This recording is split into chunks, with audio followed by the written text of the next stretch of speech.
This week on Jerusalem Dateline, Donald Trump takes the stage as America's new leader. How will his administration treat the nation of Israel? Some say the change from President Obama will be like night and day. I think it will be dramatic and it'll be immediate. Plus, we take the pulse of Israelis on the street and what they think of America's new president. And a recent discovery that shows Israel's ancient connection to the land. This week on Jerusalem Dateline.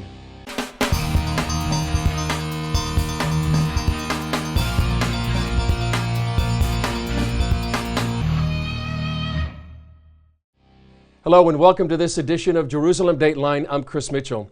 The inauguration of President Trump marks what many hope will be the start of better relations between the U.S. and Israel. For 8 years, President Obama often took a hard line against Prime Minister Benjamin Netanyahu and his policies. Now it looks like we're about to see a big change. When Donald Trump stunned the world on Election Day, some knew it also signaled a transformation in the U.S.-Israeli relationship. Night and day. I think it will be dramatic and it'll be immediate. There's no doubt in my mind. Former Governor Mike Huckabee sees a big difference over the last 8 years. I'm very optimistic about these next few years. I think it's going to mark a dramatically improved relationship between Israel and the United States. The one thing that we can be very confident about with Donald J. Trump is he's a man of change. Trump transition team member Becky Norton Dunlap believes Trump will take a new look at old Middle East problems. I think that's one reason why people in Israel who have not liked the old way of doing things are hopeful and optimistic, because they at least see that in this new president, America is going to relook at some of these old problems. Huckabee sees the failed two-state solution, the plan to give the Palestinians their own country side by side with Israel, as one old problem. Another one, the unwillingness to move the U.S. Embassy to Jerusalem. He expects David Friedman, Trump's choice for ambassador to Israel, will be part of addressing those changes. I think he believes we need to stop the BDS movement, which is very hurtful, not just to Israelis, it's hurtful to the Arab population of Israel as well. I think he will lead in helping get the embassy moved, and I hope he will help to forever put an end to what I consider an unworkable, irrational policy of the so-called two-state solution that frankly both Democrats and Republicans have put forward. The signal is we're going to take a new look at things, and we're putting someone in there who's not the same old. With his decisions so far, it's fair to say that the Middle East hasn't seen anything quite like Donald Trump. In the waning days of his presidency, President Obama tried to change the dynamics of the Israeli-Palestinian peace process. First, he ordered the U.S. to abstain from UN Resolution 2334 that declared parts of Jerusalem and the biblical land of Judea and Samaria occupied Palestinian territory. After that, many expected the Paris Peace Summit to continue to paint Israel into a diplomatic corner. But the summit ended with more of a fizzle than a bang. More than 70 countries sent representatives to the Paris Peace Summit, including more than 30 foreign ministers. But the final resolution said nothing new. Our first goal is to say, with strength, that a two-state solution is the only possible one. It is the only one that provides an answer to the legitimate aspirations and rights of both parties. But Israeli Prime Minister Benjamin Netanyahu said the conference would only drive peace further away. It creates a bigger gap regarding peace because it hardens the Palestinian stance and distances direct negotiations without preconditions. Israel was concerned the summit would become a springboard for another anti-Israel resolution at the UN.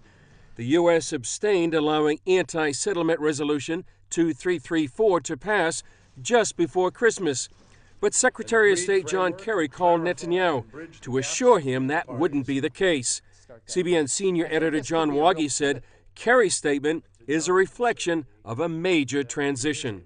I think this could be a real pivot point as far as world diplomacy goes, because the incoming Trump administration has signaled that they aren't prepared to do business as usual. And business as usual for the past 40 years essentially has been Israel needs to make painful sacrifices in order to bring peace with the Palestinians.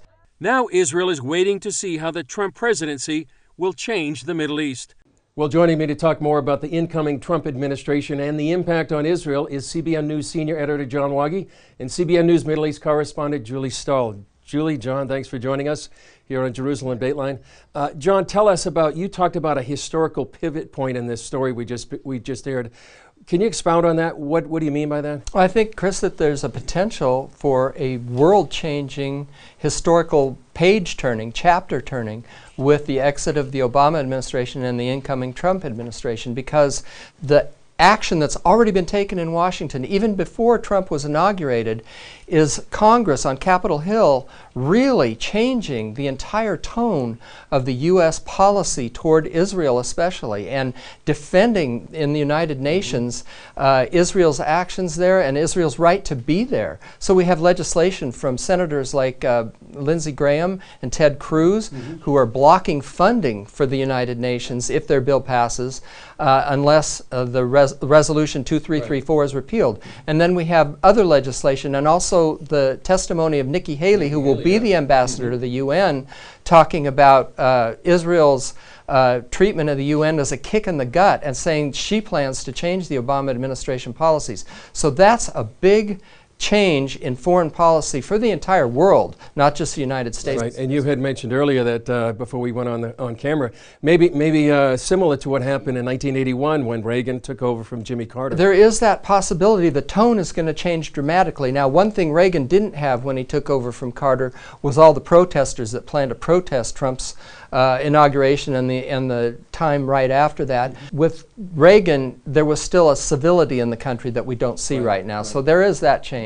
Julie, you've been down to Mahane Yehuda. We're going to share that later in the show. You've talked to Israelis, and we have reaction from even the mayor of Jerusalem. How would you define or characterize the reaction here in Israel to the new Trump administration? Well, I think everybody's pretty happy about it. Even before the elections, even when Trump just had first won, people were saying like, well, we thought we liked Hillary, but we think Trump will be better for Israel. So definitely people are looking forward to a friend in the White House, different than President Obama was.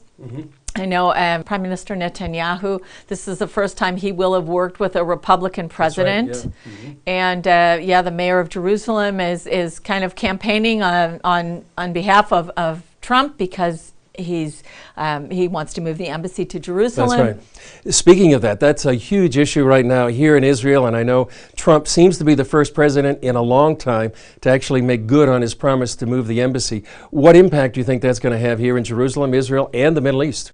Yeah, the Middle East is threatening to burn if Trump moves the embassy. The Palestinians said it'll be really bad.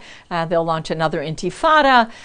Whether that really happens or not, we don't know. I don't know if it could happen. That doesn't mean that it's wrong to do it, but it could happen. Or I don't know if Trump is perceived as really as strong as he seems to be, then I think we probably won't have a problem. Yeah, exactly. John, one other thing that's going to change the dynamics of the quote-unquote peace process. We have a new ambassador designate, David Friedman, who really takes a whole different view of the peace process in the West Bank or Biblical Judea and Samaria. What changes is that going to have on the peace process? Well, we look at Resolution 2334, where it says that any Jewish settlement, basically in the West Bank, Judea and Samaria, is illegal. This is the world's position, and it was adopted by a number of nations.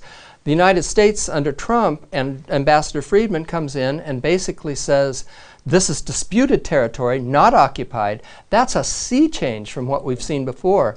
And if they follow through on it, it could take the world by the tail, really, and reverse what's been happening here for decades under the so-called Oslo peace process, which Israel trades land for only promises of peace and never gets the peace. So it's a real marker that could change world history, really. And John, final question to you. I know we talked about this, a lot of euphoria going on right now, but there really is a spiritual battle. How would you address the spiritual battle that we're facing right now, and how can Christians be praying? Well, I think, first of all, the fact that Christians are praying, believers are praying in the United States, in Washington, D.C., across the country.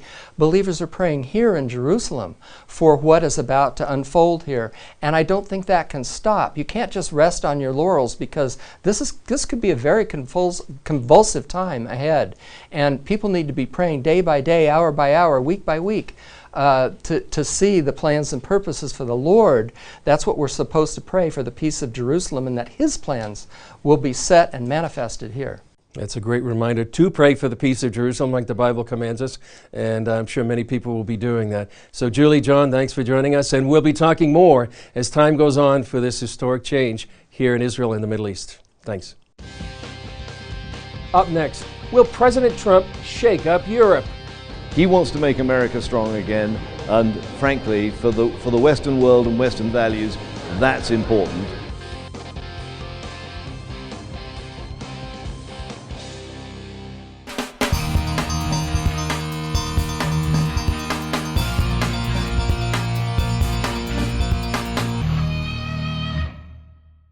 Welcome back. Conservatives in Europe hope a Trump administration might lead to stronger security policies and help shake up the establishment there.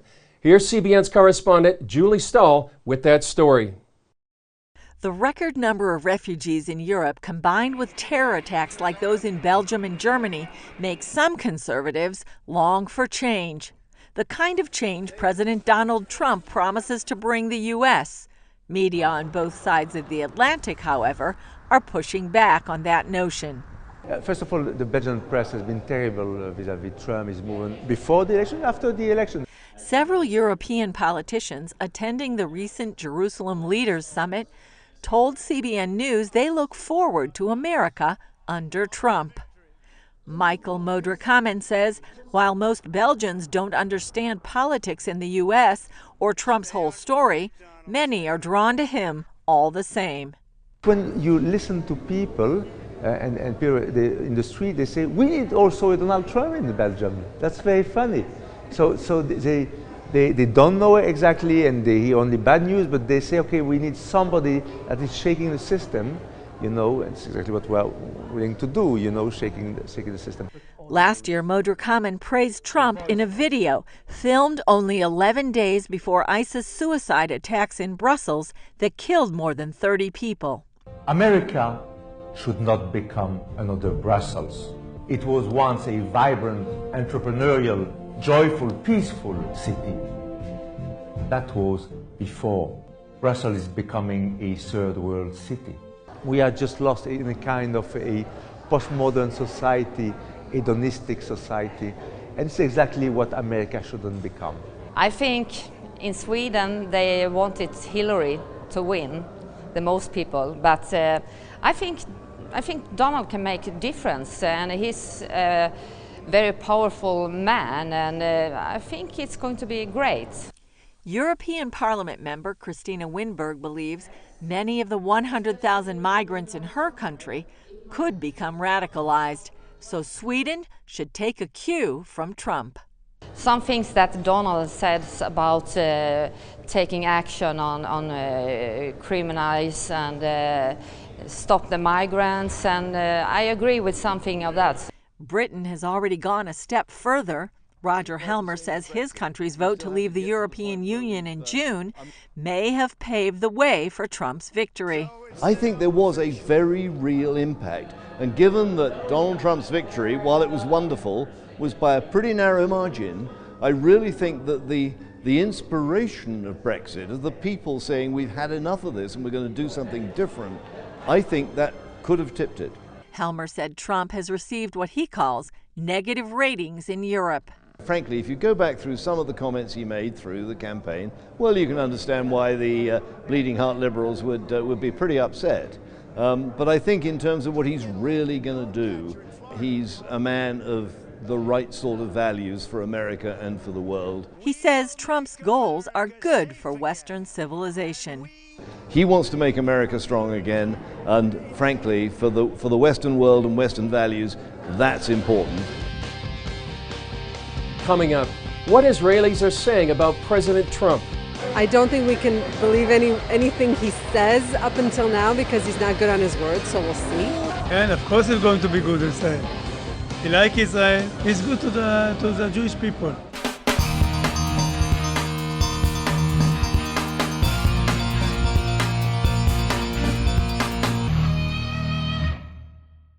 Welcome back.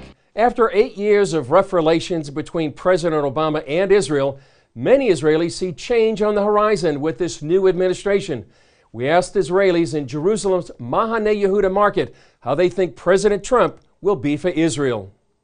What do you think of Donald Trump, and do you think he'll be good for Israel? We don't know yet, but we hope it will be good for Israel. We are very disappointed from Obama, and we're hoping that it will be better. I don't think we can believe anything he says up until now because he's not good on his word, so we'll see. And of course he's going to be good Israel. He likes Israel. He's good to the Jewish people. We've had Obama for 8 years, and it's enough. We need to change. He's saying what is in heart or something like that. I think it's the world have liked that to get Trump. Israel people very believe in the Trump. Is all the people is good for Jewish people. I don't know. Seems like a impulsive guy. I don't know. The people he's appointed so far look like they're good for Israel, but who knows? Everybody think he's going to be good for Israel. Who knows? Let's see what he's going to do. What he's going to do. It's be good. It's be best from Israel. I believe. I love Trump. Do you think it's a good idea for him to move the U.S. Embassy to Jerusalem? Of course. It's very good to move the embassy because everybody have to come to Israel, to Jerusalem before Tel Aviv. I don't think it matters that much. I don't think that's what people should be focused on. People put far too much emphasis and weight on that. I think it's a good idea, but I don't know about the repercussions. Either way, I don't think it matters either one way or another. Just a symbolic thing that people will get over. I don't think it's really makes any difference. The embassy must to move to Jerusalem. He must do this. Yes. Why? This is the capital of Israel forever. That's a very good idea. Yes, he needed to do what he said. He needs to put in here all the buildings. No more in Tel Aviv. The only thing that Trump needs to do is decide that the consulate should be the embassy, and that's it. He doesn't have to build anything, just to change the title. What do you think about the two-state solution? Do you think it's going to work? Most of the people in Israel think that this is not a good solution, because as we can see from all around the Middle East, every time that such a solution was offered, it failed. On paper, it sounds great. Is it realistic? Is it feasible? Do the leaders actually want it on both sides? No. No, because there's two small states to this part. The state to the Jewish is one state, no need for the Arab. Have 22 states. Go over there. I'm not sure. I don't know if it'll ever work. I don't think so. I don't have nothing against the Arab. Well, I think that Trump can do something about this. I think that's not on the table right now. I think more important right now is to have a good relationship between people and neighborhoods and make the economy work well, and all other solutions are for a future date. Are you optimistic? I'm very optimistic. I'm a Jew. Jews waiting for the Mashiach. I'm always optimistic. That's my nature. But I don't know. Yes, I am. Yeah, I'm a believer. Overall, yeah. What right do the Jewish people have to the land? Of course, the very simple answer is the Bible. It's from the Bible. We have the right to be here. We conquered it in 67, as it was ours. Up next, a significant archaeological discovery that lines up with the Bible. And I'm amazed to see repeatedly that archaeological evidence goes so beautifully along with the biblical story.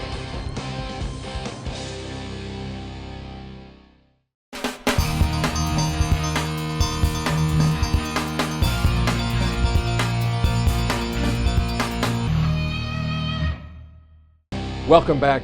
The Hebrew University recently announced one of the most significant archaeological finds in years. It's a find that affirms the biblical record and the life of one of Israel's most famous kings. It's small, only 1 centimeter wide, but it's already made a big impact. It's called a bulla, an ancient seal. What makes this so significant is the name on the seal.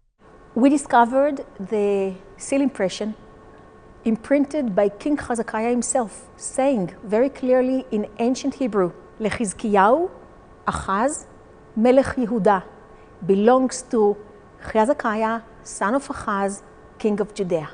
Hebrew University archaeologist Elat Mazar discovered the seal during one of her excavations. For Mazar, it was the discovery of a lifetime. Astonished.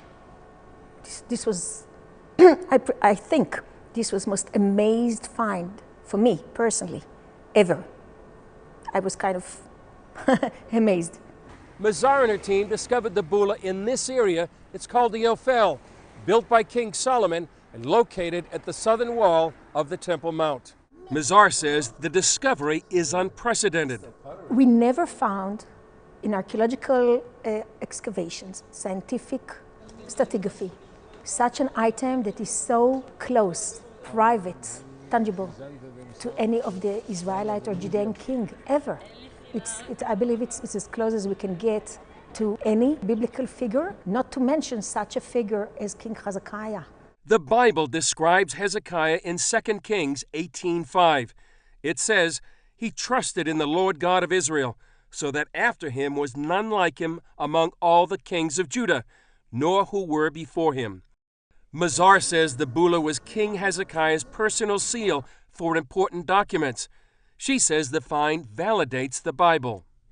And I'm amazed to see repeatedly that archaeological evidence goes so beautifully along with the biblical story. It just repeatedly showing us that so much of the biblical narratives are accurate. Simply as that, accurate. The find also connects the Jewish people to ancient Israel. We're talking about, 2,800 years, just as the Bible says. We're talking about the kingdom of Judah and Jerusalem, the capital of Israel. We're talking about the history of Jerusalem in such a tangible, independent way.